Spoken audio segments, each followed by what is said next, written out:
Weather Service in Miami has issued a tornado warning for southeastern Collier County in southwestern Florida, northern Miami-Dade County in southeastern Florida, southern Broward County in southeastern Florida until 2 p.m. Eastern Daylight Time.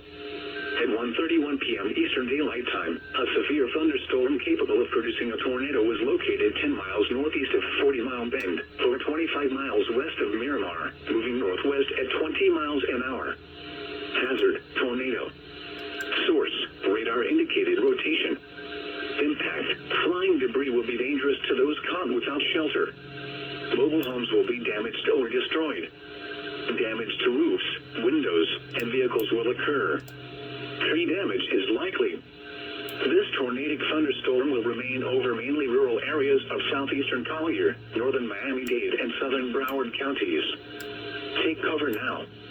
Move to an interior room on the lowest floor of a sturdy building. Avoid windows.